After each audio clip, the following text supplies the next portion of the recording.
नमस्कार। आज मुझे आपन सहित बेबीकॉर्न चिली रेसिपी शेयर करी से मुझे गोटे सस्पेन पानी गरम कर नहीं जाइए। पानी फुटी सारापर आम 500 ग्राम बेबीकॉर्न को ऐड करवा से हाफ चमच लुण देकी भलसे फुटवाक छाड़दे 7 ରୁ 8 मिनट फुटी सारापर गोटे जगह छाणी नहीं जावा। तापर आम फ्राए करने ये कड़े बसई तेल गरम करवा। तेल गरम होगा भितर आम बेबीकॉर्न को प्रिपेरेसन करवा। ये मुझे 4 बड़ चामच कॉर्नफ्लोर दूची। तापर आम 2 बड़ चामच मैदा ऐड करवा। लुण हाफ चमच ऐड करवा। अदा रसुण पेस्ट गोटे चमच ऐड करवा। गोलमरिच गुंड हाफ चमच ऐड कर भलसे मिक्स करवा। तापर मुझे गोटे चमच कॉर्नफ्लोर देकी भलसे एमती मिक्स कर नहीं जाऊँगी। तापर साइड करवा। एबे हमर तेल गरम हो जाइए। गैस रो फ्लेम को मीडियम करके आम गोटे गोटे करके पकई नहीं जावा। ताको एमती करके आम फ्राए करवा गोल्डन ब्राउन होगा पर्यंत आम ताको फ्राए करवा। एबे हमर गोल्डन ब्राउन हो जाइए। ताको भल से तार तेल छाणिकी गोटे प्लेट को काढ़ी नहीं जावा। एमती करके मु सब जाक छाणी नहीं जाइए। तापर मुझे गोटे बड़ पैन बसई। तापर 3 बड़ चमच तेल से ऐड करवा।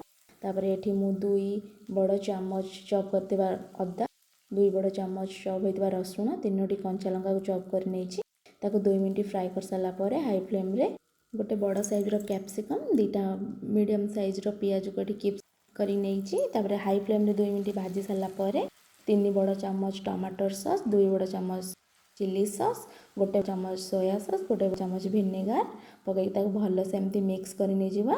तापर लुण पकईवा हाफ चमच गोलमरिच गुंड हाफ चमच पकईकी फ्राए कर नहीं जावा।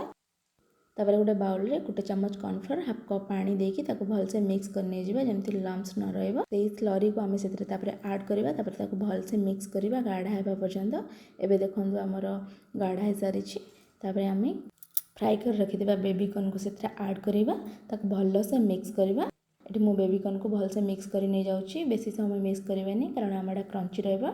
मुझे 2 मिनट मिक्स कर सारापर तापर से आम धला राशि ऐड करवा। मुझे 2 बड़ चमच धला राशि ऐड करुँची। ताको भी आम भल से एमती मिक्स कर नहीं जावा।